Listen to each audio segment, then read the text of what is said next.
जय हिंद दोस्तों, मैं संदीप कुमार पटेल आप सभी को अपने इजी मैथ्स 99 के यूट्यूब चैनल में स्वागत करते हैं और आशा रखते हैं आप लोग स्वस्थ होंगे, खुश होंगे, मस्त होंगे और अपनी पढ़ाई लिखाई बेहतर तरीके से कर रहे होंगे। तो दोस्तों हम लोग पढ़ रहे हैं प्रॉफिट लॉस एंड डिस्काउंट यानी लाभ, हानि और बट्टा। हम लोगों ने इसके पहले वाली क्लासों में इन सब से संबंधित काफ़ी क्वेश्चन को प्रैक्टिस कर चुके हैं और आज का जो टॉपिक है बहुत ही इंटरेस्टेड टॉपिक है, परीक्षा के पॉइंट ऑफ व्यू से भी बहुत ही इंटरेस्टेड है और काफ़ी महत्वपूर्ण टॉपिक है ये, जिसमें हर एक एग्ज़ाम में एक दो क्वेश्चन होते ही हैं। तो आज का जो टॉपिक होगा हम लोग इसमें सीखेंगे कि जब हम लोग किसी मॉल से या किसी दुकान से कुछ वस्तुओं को ख़रीदते हैं तो कुछ वस्तुएं उस पर फ्री में मिलती हैं और उसके साथ साथ कुछ न कुछ उस पर डिस्काउंट भी मिलता है। तो ऐसे ही कुछ क्वेश्चनों को आज हम लोग हल करने वाले हैं। तो चलिए बिना देर किए क्लास को शुरू किया जाए। तो आज का क्वेश्चन हल करने से पहले हम लोग पहले कुछ बेसिक कॉन्सेप्ट को सीख लेते हैं, उसके बाद क्वेश्चन को हल करेंगे। तो दोस्तों देखिएगा, एक सीपी होता है, एक सीपी होता है और एक एसपी होता है और एक एमपी होता है। तो इन्हीं पर हम लोग आज की टॉपिक सीखेंगे। तो दोस्तों आप लोग जानते हैं कि जब भी हम लोग मार्केट में या किसी मॉल में जाते हैं कोई सामान खरीदने के लिए, तो मार्केट में अलग अलग दुकानें होती हैं और अलग अलग तरीके से धंधा व्यापार करने का सबका अलग अलग अपना अलग कॉन्सेप्ट होता है। तो काफ़ी बार आप लोगों ने देखा होगा किसी मॉल के सामने लगा हुआ पोस्टर या स्टिकर में कि उस पर लिखा होता है कि आपको इतनी वस्तुओं के साथ इतनी वस्तुएं फ्री में दी जाती हैं और साथ में कुछ % का डिस्काउंट भी दिया जाएगा। तो इसका मतलब ये हुआ कि दुकानदार आपको केवल अपनी तरफ आकर्षित करने का एक माध्यम बनाया हुआ है, जबकि इतना जानते रहिएगा कि कोई भी दुकानदार अपने को घाटे में रख करके कभी भी सामान को नहीं दे सकता है। तो कस्टमर को अपनी तरफ आकर्षित करने के लिए अलग अलग तरीके से लोग अपने धंधा व्यापार को चलाने के लिए अलग अलग कॉन्सेप्ट को अपनाते हैं। तो चलिएगा इन्हीं सब के आधार पर आज का जो क्वेश्चन होगा हम लोग सीखेंगे और हल करेंगे। तो देखिए, सीपी का मतलब होता है क्रय मूल्य और एसपी का मतलब सेल प्राइस और सेल प्राइस का मतलब विक्रय मूल्य होता है और ये एमपी है, एमपी का मतलब होता है मार्क प्राइस। तो दोस्तों हम लोग जब भी कोई सामान खरीदने के लिए जाते हैं तो जैसे ये अगर कोई बॉक्स हो गया तो इस बॉक्स पे लिखा हुआ कुछ मूल्य होता है और उस मूल्य पर कुछ न कुछ हम लोगों को डिस्काउंट मिलता है जिसे हम छूट कहते हैं। और उस वस्तु का जो क्रय मूल्य होगा उस क्रय मूल्य पर दुकानदार को दुकानदार जिस वस्तु को खरीद करके किसी बड़े दुकान से लाता है और फिर हम उस दुकानदार से जब हम लोगों के पास आता है तो दुकानदार का जो क्रय मूल्य होता है उससे अधिक जब दुकानदार हम लोगों को देता है तो जितना अधिक में देता है वही उसका प्रॉफिट होता है। तो जो प्रॉफिट होता है वो हमेशा सेल सीपी पर होता है और जो छूट होता है यानी कि डिस्काउंट होता है वो हमेशा मार्क प्राइस पर होता है। तो इस पे लिखा हुआ मूल्य अगर जैसे 100 रुपये है तो हमेशा हम लोगों को दुकान पे जब जाते हैं तो कोई सामान को जब हम लोग ख़रीदते हैं तो वहाँ पे दुकानदार से हमेशा हम लोगों की यही प्रयास होती है कि जो उस पे मूल्य लिखा रहता है उससे पूछा जाता है कि इस वस्तु पर कितना डिस्काउंट है। तो जो है कि दुकानदार हम लोगों को अंकित मूल्य से कम करके वस्तु को देता है। 100 रुपये है तो मान लीजिए या 80 रुपये में हम लोगों को दे दिया, तो इसका मतलब ये हुआ कि दुकानदार ने इस वस्तु पर 20% का डिस्काउंट किया। अगर इस वस्तु को वह दुकानदार 70 रुपये में दे देता है तो इसका मतलब ये होता है कि दुकानदार ने इस वस्तु पर हम लोगों को 30% का डिस्काउंट दिया है।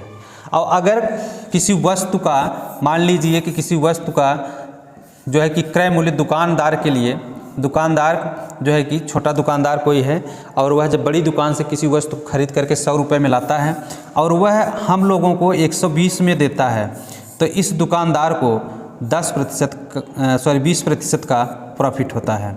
और अगर यही दुकानदार हम लोगों को 130 में देता है तो दुकानदार को 30% का प्रॉफिट होता है।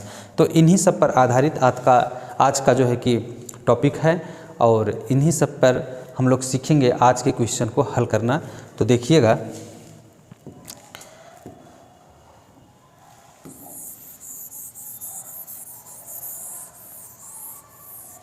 तो दोस्तों जो सीपी होता है यह क्रय मूल्य होता है और ये विक्रय मूल्य होता है। तो विक्रय मूल्य यानी कि सेल प्राइस हम लोग सीपी से भी सेल प्राइस को ज्ञात कर सकते हैं और मार्क प्राइस से भी सेल प्राइस को ज्ञात कर सकते हैं। तो सेल प्राइस बराबर, देखिए सेल प्राइस बराबर होता है सीपी और ब्रैकेट में 100 प्लस प्रॉफिट प्रतिशत बटे 100। यदि प्रॉफिट प्रतिशत होगा दोस्तों तो यहाँ पे हम लोग प्रॉफिट प्रतिशत को रखेंगे, और लॉस प्रतिशत होगा तो यहाँ पे माइनस लगा करके लॉस प्रतिशत को रखा जाता है। प्रॉफिट होगा तो प्लस लगेगा और लॉस होगा तो माइनस लगेगा। इसी तरीके से मार्क प्राइस अगर पता है तो और उस पर दिया गया डिस्काउंट पता हो तो 100 माइनस डिस्काउंट प्रतिशत बटे 100। तो डिस्काउंट प्रतिशत अगर दिया हुआ है और मार्क प्राइस दिया हुआ है तो उस वस्तु का हम लोग सेल प्राइस ज्ञात कर सकते हैं। तो देखिएगा यह भी सेल प्राइस है और यह भी सेल प्राइस ही है। तो यहाँ से हम लोग सेल प्राइस और इसको अगर पक्षांतर करके हम लोग लेते हैं तो ये हो जाएगा मार्क प्राइस, और बराबर देखिए 100 से 100 कैंसिल हो जाता है तो बचता है 100 माइनस डिस्काउंट बटे 100 प्लस प्रॉफिट। यानी कि इसको जब पक्षांतर करके इस तरफ करेंगे तो दोस्तों देखिए सीपी का गुणांक है, इस तरफ जाएगा तो बटे हो जाता है, और सीपी अपान एमपी बराबर हो जाएगा 100 माइनस डिस्काउंट और 100 प्लस प्रॉफिट। तो अगर इसको हम लोग अनुपात में लिखते हैं तो देखिए ये होगा सीपी अनुपात एमपी, और सीपी प्रेजेंट करता है 100 माइनस डिस्काउंट को और एमपी प्रेजेंट करता है 100 प्लस प्रॉफिट को। तो हम लोग सीपी के साथ सीपी का और एमपी के साथ एमपी का मान रख लेते हैं। तो सीपी के साथ होगा 100 माइनस डिस्काउंट और एमपी के साथ होगा 100 प्लस प्रॉफिट। तो दोस्तों इतना आप जानते रहिएगा। इस फार्मूला का यूज हम लोग वहाँ पे करेंगे जहाँ पे हम लोगों से पूछा जाएगा कि क्रय मूल्य और अंकित मूल्य का अनुपात ज्ञात करने के लिए। तो क्रय मूल्य और अंकित मूल्य का जब अनुपात ज्ञात करने के लिए कहेगा और वहाँ पे डिस्काउंट परसेंट और प्रॉफिट परसेंट दिया रहे तो हम लोग डायरेक्ट इस फार्मूला को रख करके किसी भी वस्तु का सीपी यानी कि क्रय मूल्य और अंकित मूल्य का अनुपात ज्ञात कर सकते हैं। तो इसको आप लोग नोट कर लीजिए, इसके आगे और कॉन्सेप्ट को हम बताते हैं, इसको आप पहले नोट कर लीजिए।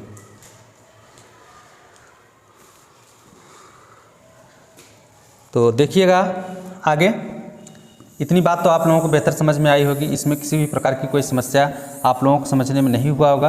तो दोस्तों उम्मीद रखते हैं कि हम जो भी आप लोगों को सिखाते और पढ़ाते हैं आप लोगों को बेहतर लगता होगा, अच्छा लगता होगा।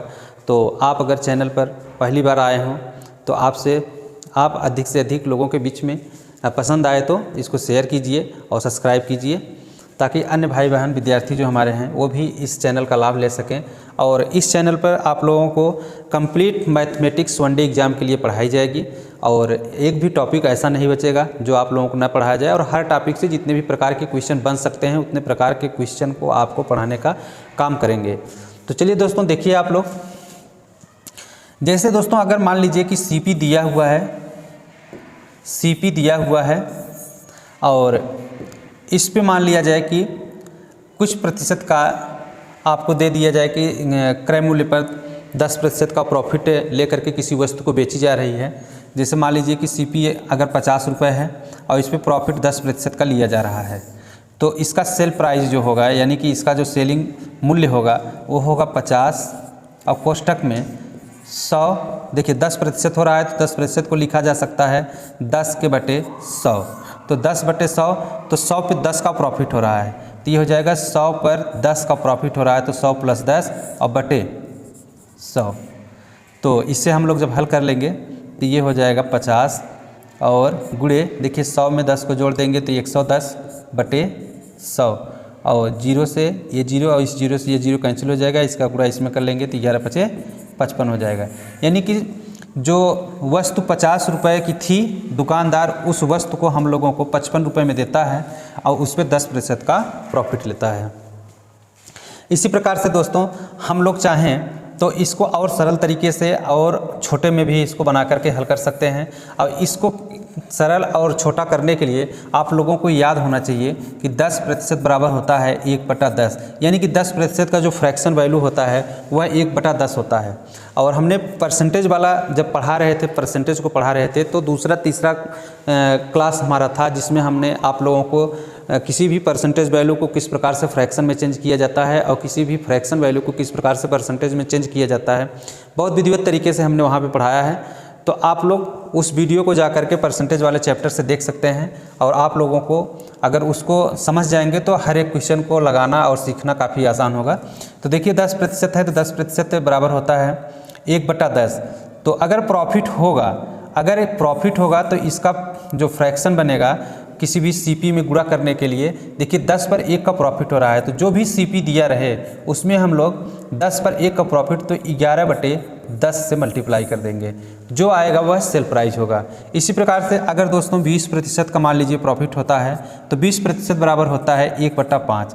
तो जो भी सीपी रहे, हमको अगर सेल प्राइस ज्ञात करना है, 20% का प्रॉफिट पर सेल प्राइस ज्ञात करना है, तो जो भी सीपी रहे उस पे देखिए 20% का प्रॉफिट हो रहा है अगर, तो 5 पे 1 की प्रॉफिट हो रहा है, तो यहाँ पे 6/5 का हम लोग इसमें मल्टीप्लाई करके जो भी सीपी रहेगा उसका वैल्यू रख करके सेल प्राइस को हम लोग ज्ञात कर सकते हैं। अगर दोस्तों मान लीजिए कि लॉस होता है, अगर 10% का लॉस हो रहा है तो इस कंडीशन में देखिए इसका फ्रैक्शन होगा 1/10, और जो भी सीपी की चाहे जो भी वैल्यू हो उसमें देखिए 10 पर 1 का लॉस होगा, तो 1 का लॉस होगा तो 10 पे, तो यहाँ पे हम लोग मल्टीप्लाई करेंगे 9/10 से। और अगर 20% का लॉस हो रहा है तो जो भी सीपी दिया रहे उसमें हम लोग मल्टीप्लाई करेंगे, देखिए 5 पे 1 की कमी हो रही है, तो 5 पे 1 की कमी होगी तो यहाँ पे होगा 4/5 का मल्टीप्लाई। तो दोस्तों मुझे पूरी उम्मीद है कि जिस चीज़ को हम समझाना चाहते हैं आप लोगों को बहुत अच्छी तरीके से समझ में आ रहा होगा, इसमें किसी भी प्रकार की कोई समस्या आपको नहीं हो रही होगी। तो दोस्तों अगर पढ़ाने का तरीका आपको अच्छा लगता हो तो आप चैनल को सब्सक्राइब करें, लाइक करें और अधिक से अधिक लोगों के बीच में शेयर करें, ताकि अन्य विद्यार्थी भाई बहन जो हैं वो भी इजी मैथ्स 99 पर आएँ और यहाँ पर पढ़ करके इसका लाभ लें। तो चलिए दोस्तों इन्हीं सब पे आधारित आज हम क्वेश्चन को हल करना आपको सिखाएंगे। तो देखिए कुछ कॉन्सेप्ट और हैं जिसको आप लोग देख लीजिए। तो जैसे दोस्तों इतना जानते रहिएगा कि जो डिस्काउंट परसेंट होता है वह एमपी पे निकाला जाता है, यानी कि मार्क प्राइस पर निकाला जाता है, और जो प्रॉफिट प्रतिशत या जो लॉस प्रतिशत होता है, प्रॉफिट प्रतिशत या लॉस प्रतिशत जो होता है वह सीपी पर ज्ञात किया जाता है। तो इस दो बातों को आप लोग बेहतर तरीके से समझते रहिएगा। इसको अगर इतनी बात को समझते हैं तो क्वेश्चन को हल करना और समझना काफ़ी आसान होगा। डिस्काउंट प्रतिशत हमेशा एमआरपी मार्क प्राइस पर होगा और प्रॉफिट प्रतिशत या लॉस प्रतिशत हमेशा सीपी पर होगा। तो चलिए क्वेश्चन को देखते हैं। जैसे क्वेश्चन आज का कह रहा है कि एक दुकानदार 5 वस्तुओं पर 3 वस्तुएं मुफ्त में देता है। जो दुकानदार है buy 5 article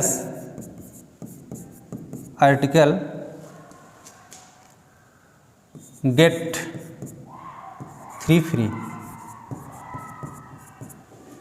by 5 article get 3 free, यानी कि 5 आर्टिकल की खरीद पर 3 आर्टिकल्स को वह फ्री में देता है। अगर हम दोस्तों मान लें कि प्रत्येक आर्टिकल का जो मार्क प्राइस है वह 10 रुपये है, तो कुल मार्क प्राइस बराबर होगा, कुल मार्क प्राइस देखिए 5 ये और 1 और 3 ये, कुल वस्तुएं 8 होती हैं, तो प्रत्येक वस्तु पर 10-10 रुपये अंकित किया होगा, तो कुल 8 वस्तुओं का जो मार्क प्राइस होगा वह 80 रुपये होगा। और दुकानदार कह रहा है कि 5 अगर आप खरीदते हैं तो आपको 3 तो फ्री देंगे, लेकिन दोस्तों इस बात को समझते रहिए कि दुकानदार टोटल जो दे रहा है वह 80 मार्क प्राइस को दे रहा है, यानी कि उस पर लिखा गया 8 वस्तुओं पर लिखी गई जो मार्क प्राइस होगा सबको मिला दिया जाएगा तो 80 होगा। और जो कस्टमर है वह दुकानदार को केवल 5 वस्तुओं का ही मूल्य देता है, तो 5 वस्तु का होगा 50 रुपये। अब दुकानदार कहता है कि भाई आप मुझे 50 रुपये भी मत दो, ग्राहक को 20% का छूट देने पर, यानी कि ग्राहक को वह 20% का छूट भी देता है, 5 पर 3 वस्तुओं को फ्री देता है, इसी के साथ 20% का छूट भी दे रहा है, तो 50 पे यानी कि छूट के बाद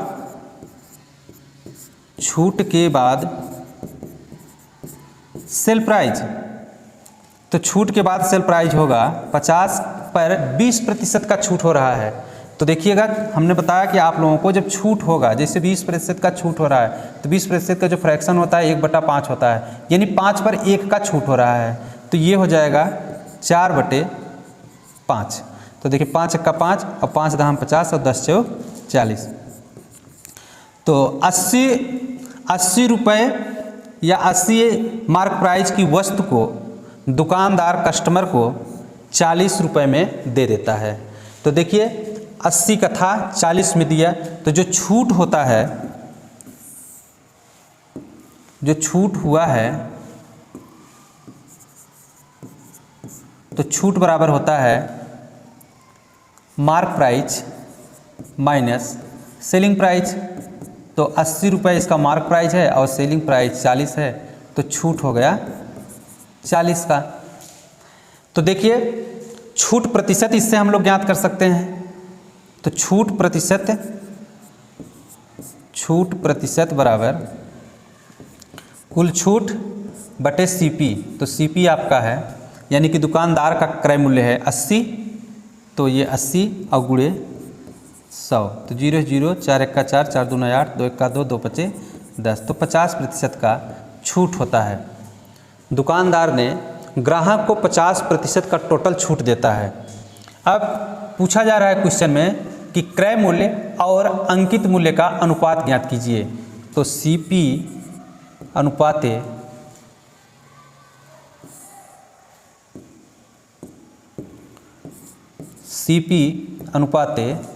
एमपी। अब हमने बताया दोस्तों कि जब भी सीपी का अनुपात और सीपी का एमपी से अनुपात पूछता है, यानी कि क्रय मूल्य का अंकित मूल्य से अनुपात पूछता है, और वहाँ पे डिस्काउंट परसेंट पता हो और प्रॉफिट प्रतिशत पता हो, तो हम लोग यहाँ पे डायरेक्ट मान रख सकते हैं 100 माइनस डिस्काउंट अनुपाते 100 प्लस प्रॉफिट। तो देखिए 100 माइनस डिस्काउंट कितना हो रहा है 50 का, तो यहाँ पे 50 और अनुपाते 100 प्लस प्रॉफिट कितने का हो रहा है, कह रहा है ग्राहक कि 20% छूट देने के पर भी उसे 25% का प्रॉफिट होता है, दुकानदार को 25% का प्रॉफिट होता है। तो 100 में से 50 को निकाल देंगे तो 50 होगा, और अनुपाते यह 125, 25 दूना 50 और 25 तिया 25 दूना 50 और 25 पंजे 125, तो जो अनुपात बना वो 2:5 का है। तो दोस्तों मुझे पूरी उम्मीद है कि आपको क्वेश्चन को बहुत बेहतर तरीके से समझ में आया होगा।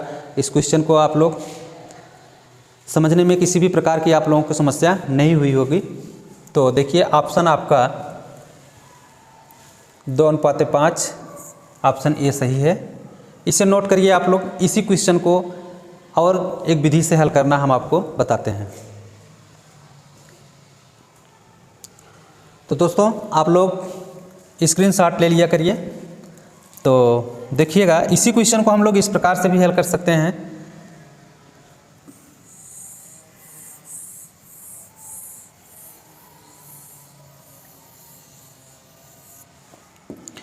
जैसे यहाँ पे छूट के बाद जो इसका सेल प्राइस है वो 40 है, और जो दुकानदार है उसको 25% का प्रॉफिट होता है।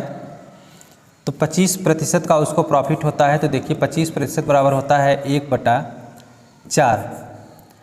तो ये सीपी जो है सीपी बराबर होगा 4 यूनिट, और सेल प्राइस 4 पर उसको 1 का प्रॉफिट हो रहा है, तो सेल प्राइस इसका 5 यूनिट होगा। तो देखिए 5 यूनिट सेल प्राइस ये है, और यह सेल प्राइस है, सेल प्राइस 5 यूनिट के बराबर है, यानी कि 40 बराबर 5 यूनिट। तो 40 के बटे 5 बराबर 1 यूनिट होगा। तो इसको कैंसिल कर देंगे तो 8 आ जाएगा, यानी कि 1 यूनिट की जो वैल्यू है वह 8 है। 1 यूनिट की वैल्यू 8 है। तो देखिए सीपी कितना है 4 यूनिट है, तो 4 यूनिट बराबर हो जाएगा 32। तो सीपी हो गया इसका 32, और एमपी यानी कि मार्क प्राइस इसका हो गया 80। तो पूछ रहा है कि क्रय मूल्य और अंकित मूल्य का अनुपात। तो देखिए सीपी अनुपाते एमपी, तो सीपी की जगह सीपी का मान रख देंगे और एमपी की जगह एमपी का।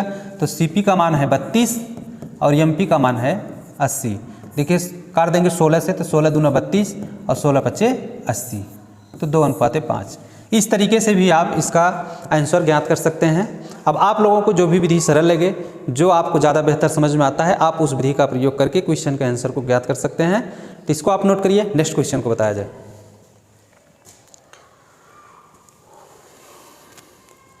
तो चलिए दोस्तों नेक्स्ट क्वेश्चन को देखा जाए।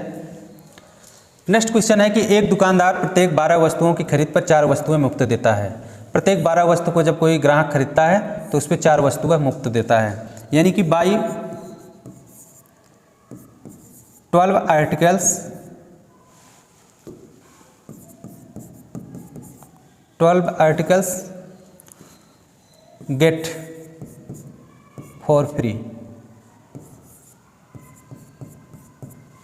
12 की खरीद पर 4 को फ्री देता है। और अगर मान लिया जाए दोस्तों कि प्रत्येक वस्तु पर जो अंकित मूल्य है वह 10 रुपये है, तो कुल मार्क प्राइस बराबर होगा, देखिए 12 या 4 या 12 4 16, तो 16 वस्तुओं पर लिखा गया कुल जो इसका मार्क प्राइस होगा वह 160 रुपया होगा। और ग्राहक को केवल 12 वस्तुओं का ही मूल्य देना है, तो ग्राहक देगा दुकानदार को 120, लेकिन दुकानदार कहता है कि भाई तू 120 रुपये मुझे मत दे, इस पर भी 20% की छूट देंगे हम तुमको। दुकानदार कहता है कस्टमर से कि इस पर भी हम तुमको 20% की छूट देंगे। तो देखिए छूट के बाद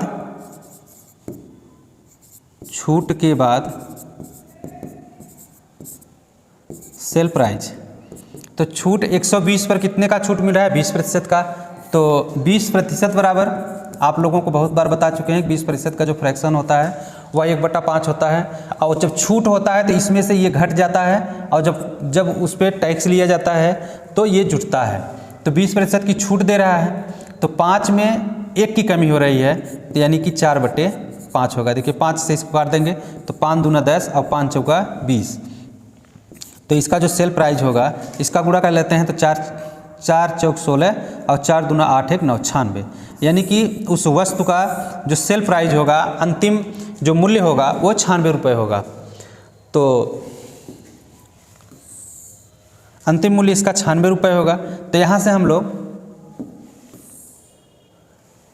2 विधियों को बताए हैं, किसी भी एक विधि का प्रयोग करके आप इसका आंसर ज्ञात कर सकते हैं। तो देखिए दुकानदार कह रहा है कि 20% का जब हम आपको छूट भी दे देंगे, उसके बावजूद भी हमको 20% का लाभ होता है।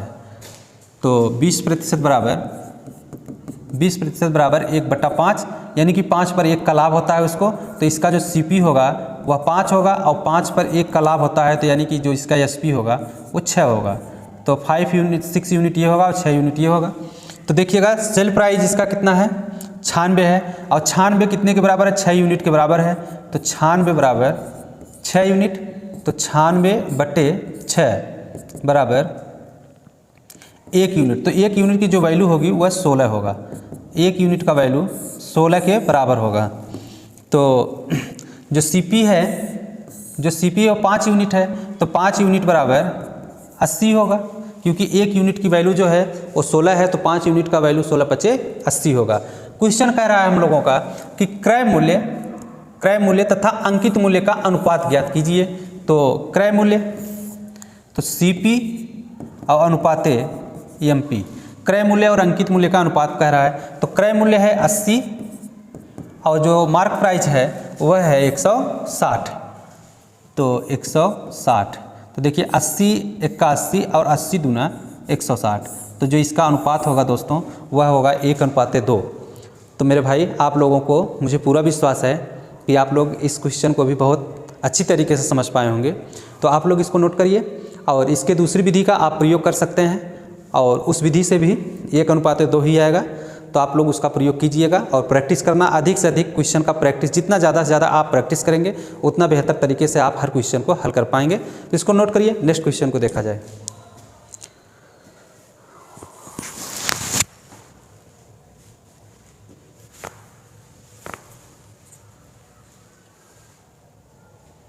तो चलिए दोस्तों नेक्स्ट क्वेश्चन को देखते हैं।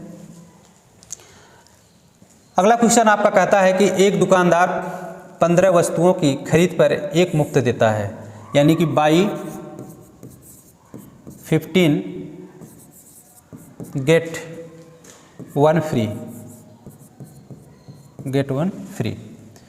तो अगर दोस्तों इसमें भी हम लोग माने कि प्रत्येक वस्तु का जो मार्क प्राइस है वो 10 रुपये है, तो यहाँ पे कुल 16 वस्तुएं हो रही हैं, 15 ये और ये 16, तो कुल मार्क प्राइस होगा 160। और इसका सेल प्राइस जो होगा, यानी कि कस्टमर जो दुकानदार को देगा वो 15 वस्तुओं का देगा, तो 15 वस्तुओं का होगा 150। लेकिन दुकानदार कहता है कि भाई आप मुझे 150 रुपये न दें, ग्राहक को कहता है कि हम आपको 4% की छूट और देते हैं। तो छूट के बाद इसका सेल प्राइस हम लोग ज्ञात करेंगे। छूट के बाद सेल प्राइस, तो छूट के बाद 150 पर कितने का छूट दे रहा है? 4% का। तो देखिए 4% बराबर होगा 1/25। 4% बराबर होता है, 4% का जो फ्रैक्शन होता है वह 1/25 होता है। तो 25 पर 1 की छूट तो हो जाएगा ये 24/25। जब छूट देगा दोस्तों तो ये घट जाता है, छूट पे हमेशा घटेगा। तो देखिए इसको काट लेते हैं। 25 का 25 और 25 छक्का 150 और 24 छक्का 144। देखिए 6 चौका 24 के 4 और 6 दूना 12 2 14। तो 24 छक्का 144, यानी वस्तु का जो अंतिम सेल प्राइस होगा, यानी अंतिम जो उसका मूल्य होगा वह 144 रुपये होगा। तो कह रहा है कि इसके बावजूद भी दुकानदार को 35% का प्रॉफिट होता है। 35% का प्रॉफिट होता है। तो दोस्तों हमेशा जो प्रॉफिट होता है हम आपको बताए हैं कि हमेशा वो सीपी पर ज्ञात किया जाता है। तो देखिएगा 35% का इसको प्रॉफिट होता है। तो 35% का इसको जो प्रॉफिट होता है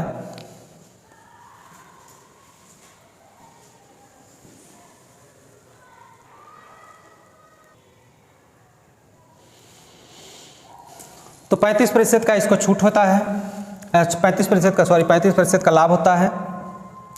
तो हम लोग दोस्तों निकाल सकते हैं सब इस यहाँ से कि वस्तु का जो मार्क प्राइस है वह 160 रुपये है और सेल प्राइस उसका 144 रुपये है। तो यहाँ से हम लोग छूट को ज्ञात कर सकते हैं पहले। तो छूट को अगर हम लोग ज्ञात करेंगे तो छूट बराबर होता है mark price minus sale price. तो मार्क प्राइस इसका है 160 और सेल प्राइस है 144। तो यहाँ पे जो प्रॉफिट होगा वो 16 का होगा। तो यहाँ से हम लोग छूट परसेंट भी ज्ञात कर सकते हैं, यानी कि डिस्काउंट परसेंट जिसे हम कहते हैं। तो डिस्काउंट परसेंट बराबर होता है डिस्काउंट बटे सीपी। तो सीपी 160 है और गुणे 100। तो देखिए दुकानदार के लिए जो क्रय होगा वह 160 है और डिस्काउंट हो रहा है 16 का। तो देखिए 0 से 0 कैंसिल और 16 से 16 कैंसिल हो जाएगा। तो डिस्काउंट प्रतिशत बराबर यहाँ पे हो जाएगा आपका 10 का ये डिस्काउंट प्रतिशत होगा यहाँ पे।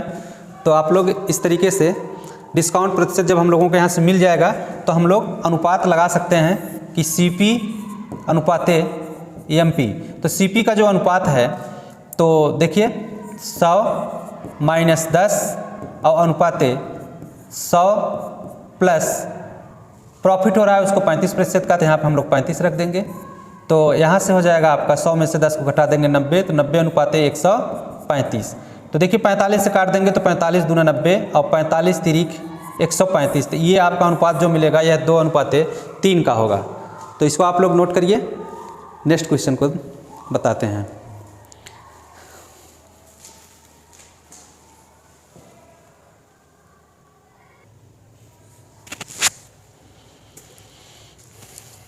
चलिए दोस्तों देखिएगा नेक्स्ट क्वेश्चन को।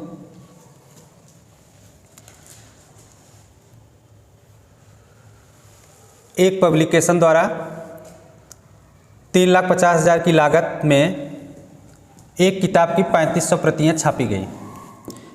कोई पब्लिकेशन है जिसके में 3,50,000 की लागत में 3500 प्रतियाँ छापी गई किसी किताब की। उसमें से 500 प्रतियाँ कुछ दुकानों पर मुफ्त में दी गईं। शेष प्रतियों को 25% की छूट पर दी जाती है तथा प्रत्येक 29% की खरीद पर एक किताब को मुफ्त में दी जाती है। ये प्रत्येक किताब का अंकित मूल्य 160 रुपये हो, प्रत्येक किताब का अंकित मूल्य 160 रुपये हो तो लाभ या हानि ज्ञात कीजिए। तो दोस्तों बहुत ही बेहतर क्वेश्चन है, बहुत ही आसान क्वेश्चन है। ये कह रहा है कि कोई एक पब्लिकेशन है और वह है 3,50,000 में किसी किताब की 500 प्रतियों को 3500 प्रति छपवाती है। तो देखिएगा 3500 प्रति को छपवाती है जिसमें से 500 दुकानों पर फ्री में दे देता है। तो बचा 3,000 अब 3000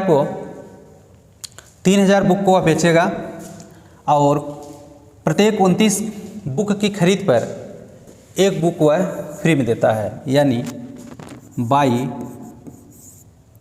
29 गेट 1 फ्री, गेट 1 फ्री।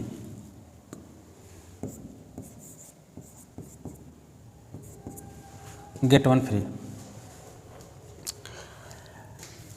तो देखिएगा, यानी कि प्रत्येक 30 बुक पर 29 बुक का ही उसको कीमत मिलता है। 30 बुक को यदि बेचा जाएगा तो 29 बुक का कीमत मिलता है, यानी कि एक बुक पर 29/30 का कीमत मिलेगा। तो कुल 3000 बुक हैं, तो 3000 बुक पर 29/30 गुणे 3000। देखिए 30 से 30 कैंसिल, यानी कि ये 100 हो जाएगा और ये 2900। तो दोस्तों 3000 किताब में से 2900 किताब पर ग्राहक के द्वारा पैसा मिलेगा, बाकी 100 किताब फ्री में जाएंगी। जैसा कि क्वेश्चन में भी कह रहा है कि 29 प्रतियों पर एक प्रति फ्री में जाती है, यानी एक किताब फ्री में जाती है।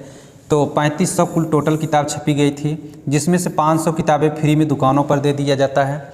तो बचता है शेष 3000 किताब, और 3000 किताबों को बेचना है। और प्रत्येक 29 पर, यानी कि बाई 29 गेट 1 फ्री, यानी कि प्रत्येक 29 किताब के खरीद पर एक किताब फ्री में जाती है। तो देखिए 30 पर 29 का दाम मिलता है, तो 1 पर 29/30 हो जाएगा। तो 3000 किताब पर 2900 किताबों का कीमत मिलेगा, बाकी 100 किताब फ्री में जाती हैं। और उसके बाद कहा जा रहा है कि एक किताब का जो मूल्य है वह 160 रुपये है, और इस पर भी 25% का छूट है। तो देखिए 160 पर 25% की छूट, तो 25% बराबर होता है 1/4, यानी कि 4 पर 1 का छूट। तो ये हो जाएगा 3/4। देखिए 4 1 का 4, 4 चौक 16 और 4 3 12, यानी कि 120। यानी कि प्रत्येक किताब का जो मूल्य होगा वह 120 रुपये होगा। तो टोटल किताबें हैं 2900। तो 2900 किताब पर प्रत्येक किताब का मूल्य 120 रुपया। तो देखिए 12 9 108 और 12 दूना 24, 10 34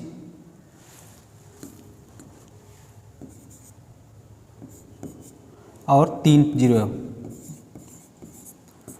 तो ये 3,48,000 रुपये में 3,48,000 रुपये में किताब टोटल बेची जाएगी, जबकि किताब का छपाई जो है वह 3,50,000 है।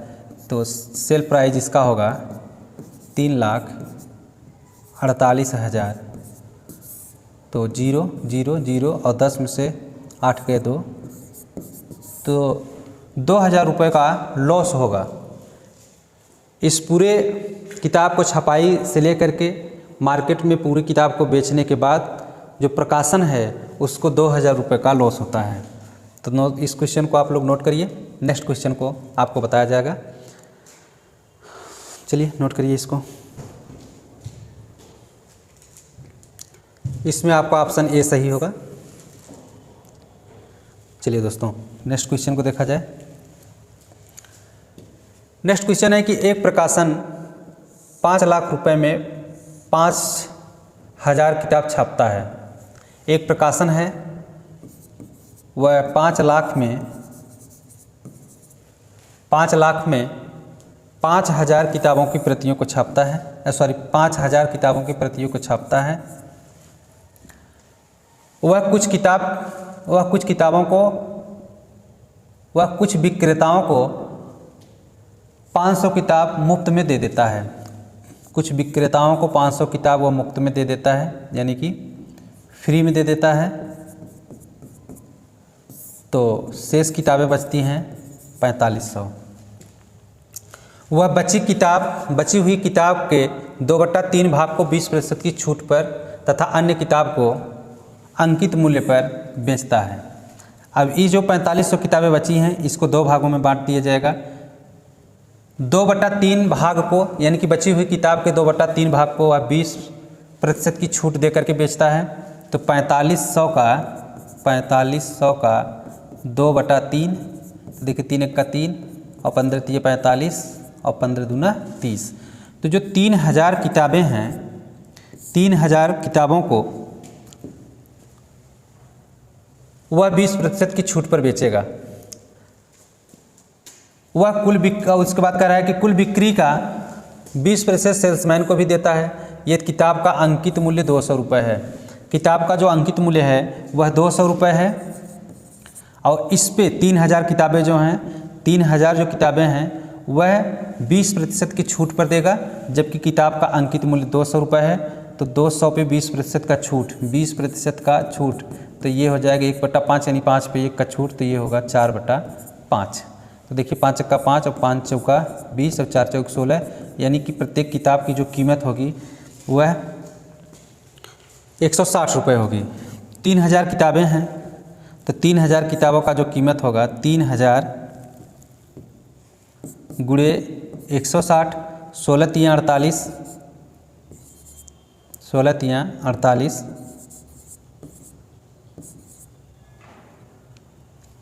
4,80,000 रुपये हो गया। और बाकी बची शेष 1500 किताबों को,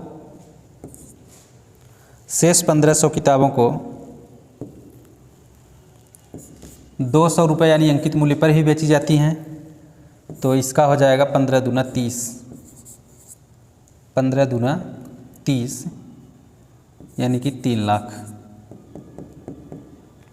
3 लाख।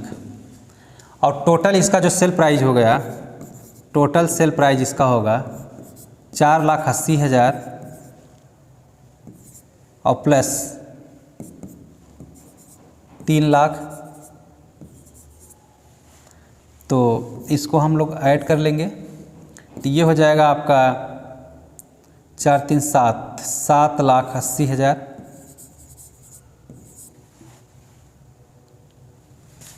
7,80,000। अब कहा जा रहा है कि कुल बिक्री का 20% सेल्समैन को देता है। तो कुल बिक्री का 20% दे देता है, तो 20% का मतलब 1/5।